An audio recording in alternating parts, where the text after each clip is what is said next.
Albert Einstein ने कहा था, महत्वपूर्ण बात यह है कि प्रश्न पूछना बंद ना करें। जिज्ञासा के अस्तित्व का अपना कारण होता है। और आज हम भी एक ऐसी ही वैज्ञानिक जिज्ञासा के नतीजों पर गौर कर रहे हैं। हाल ही में जैसे बिजनेस टुडे में भी ये खबर आई, पृथ्वी की सतह से लगभग 250 मील नीचे पानी का एक बहुत बड़ा भंडार मिला है।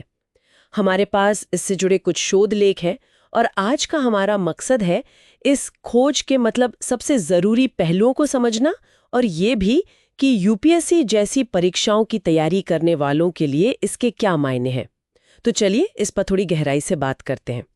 तो सबसे पहले ये सोचना ही कमाल का है। पृथ्वी के इतने नीचे एक तरह का छिपा हुआ महासागर। ये खोज हमारे ग्रह की जो भूभौतिकी प्रक्रियाएं हैं, जियोफिजिकल प्रोसेसेस जिन्हें कहते हैं, उनके बारे में हमारी समझ को कैसे बदल रही है। हाँ, बिल्कुल, ये सुनने में ही अविश्वसनीय लगता है। पर देखिए, सबसे दिलचस्प बात शायद ये है कि ये पानी वैसा तरल नहीं है जैसा हम अपनी झीलों या समंदरों में देखते हैं। अच्छा, तरल नहीं है, तो फिर कैसा है? ये दरअसल पानी रिंगोडाइट नाम के एक खास नीले रंग के खनिज के क्रिस्टल स्ट्रक्चर के अंदर फंसा हुआ है। रिंगवुडेट, ये क्या चीज है? ये एक खनिज है जो पृथ्वी के ऊपरी मैंटल में, सतह और कोर के बीच की परत में काफी गहराई में पाया जाता है। और ये खनिज कह सकते हैं एक स्पंज की तरह काम करता है। स्पंज की तरह? ये पानी सोख लेता है? हाँ बिल्कुल, ये पानी को अपने अंदर सोखकर वहीं जमा रखता है।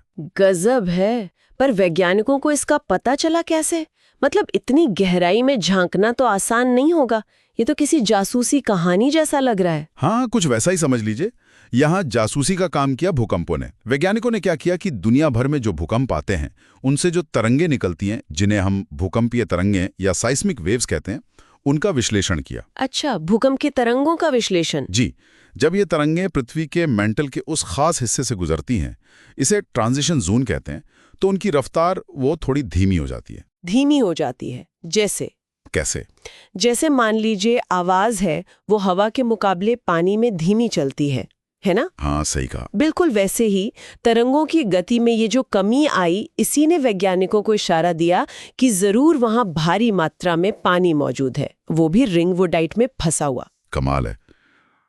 तरंगों की गति से पानी का अंदाजा लगा लिया। हाँ, और फिर प्रयोगशालाओं में भी लैब में पृथ्वी के अंदर जैसे हालात बनाकर बहुत ज्यादा दबाव और तापमान ये पक्का किया गया कि रिंगवुडाइट वाकई में पानी सोख सकता है या नहीं, और पुष्टि हो गई। वाह! तो भूकंपीय तरंगे और लैब एक्सपेरिमेंट्स दोनों ने मिलकर ये राज खोला। इस खोज का बड़ा मतलब क्या है? इसके मायने क्या हैं हमारे लिए, पृथ्वी के लिए? इसके बहुत गहरे मायने हैं कई स्तरों पर। पहला तो ये कि जो हम पृथ्वी का जल चक्र समझते थे, वाटर साइकिल, ये खोज उसे पूरी तरह से बदल देती है। कैसे बदल देती है? पहले हम सोचते थे कि पानी का चक्र बस सतह पर, नदियों, समंदरों, बादलों तक ही है। पर अब पता चल रहा है कि ये चक्र पृथ्वी के बहुत अंदर, मेंटल तक फैला हुआ है। ये बहुत बड़ी बात है। हाँ, ये तो पूरी तस्वीर ही बदल देता है। बिल्कुल। दूसरा, इससे शायद ये समझने में मदद मिले कि हमारी पृथ्वी की सतह पर जो इतने विशाल महासागर हैं, उनमें पानी आया कहाँ से? क्या पता ये इसी गहरे स्रोत से धीरे धीरे ऊपर रिस कर आया हो। अच्छा, ये भी एक संभावना है। जी।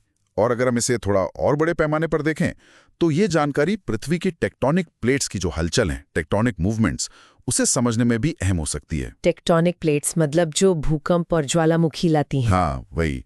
ये जो प्लेटें खिसकती हैं, एक दूसरे से टकराती हैं, इसी से भूकंप आते हैं, पहाड़ बनते हैं, ज्वालामुखी फटते हैं। हो सकता है कि मेंटल में मौजूद ये पानी इन प्रक्रियाओं में कोई भूमिका निभाता हो, शायद उन्हें चिकनाई देकर या दबाव बनाकर। निश्चित रूप से ये भूभौतिकी और जल विज्ञान के इंटरसेक्शन का एक बेहतरीन उदाहरण है। तो इसका ये हुआ कि ये जो रिंगवुडाइट में फंसा पानी है, ये अकेला ऐसा छिपा हुआ स्रोत नहीं है। क्या पृथ्वी के अंदर और भी जगहों पर पानी छिपा हो सकता है? हाँ, बिल्कुल। ये तो बस एक बड़ी खोज है। पृथ्वी के अंदर, खासकर ऊपरी परत, जिसे क्रस्ट कहते हैं, उसमें भी कई अलग अलग रूपों में पानी मौजूद है। जैसे कुछ दूसरे खनिज हैं, ओलिवेन और सर्पेंटीन, उनके क्रिस्टल स्ट्रक्चर में भी पानी फंसा हो सकता है। फिर बहुत गहरे जलभृत हैं, डीप एक्विफर्स जिन्हें कहते हैं, जिनमें शायद लाखों साल पुराना पानी जमा हो। लाखों साल पुराना पानी? जी। और वो इलाके जहां एक टेक्टोनिक प्लेट दूसरी के नीचे धंसती है, जिन्हें सबडक्शन जोन कहते हैं, वो भी सतह के पानी को खींचकर मैंटल की गहराइयों तक ले जाते हैं। अच्छा, तो प्लेटें भी पानी नीचे ले जाती हैं। हाँ, और ज्वालामुखियों से जो भाप निकलती है वो भी तो अंदर के पानी का ही एक संकेत है। तो कई स्रोत हैं, तो ये सब मिलकर हमारे ग्रह की एक बहुत ही गतिशील, मतलब डायनामिक और जटिल तस्वीर बनाते हैं। पानी सिर्फ सतह पर बह नहीं रहा, वो अंदर भी है और पृथ्वी की पूरी व्यवस्था में भूमिका निभा रहा है। यूपीएससी एस्पिरेंट्स के लिए तो ये वाकई में भूभौतिकी, जल विज्ञान, भूगोल, पर्यावरण सबको जोड़ने वाला एक जबरदस्त टॉपिक है। तो संक्षिप्त में कहें तो पृथ्वी के मैंटल में रिंगवुडाइट नाम के खनिज के अंदर पानी का एक विशाल छिपा हुआ भंडार मिला है। और इस खोज ने न सिर्फ हमारे ग्रह के जल चक्र और अंदरूनी कामकाज के बारे में हमारी समझ को गहरा किया है, बल्कि कई नए सवाल भी खड़े कर दिए हैं। बिल्कुल सही। और यही बात विज्ञान को इतना रोमांचक बनाती है ना, हर जवाब कुछ नए सवाल लेकर आता है। जैसे ये खोज एक बड़ा सवाल खड़ा करती है कि हमारे ग्रह के भीतर अभी और कौन-कौन से ऐसे अनजाने रहस्य छिपे हो सकते हैं जिनके बारे में हमें फिलहाल कोई अंदाजा ही नहीं है।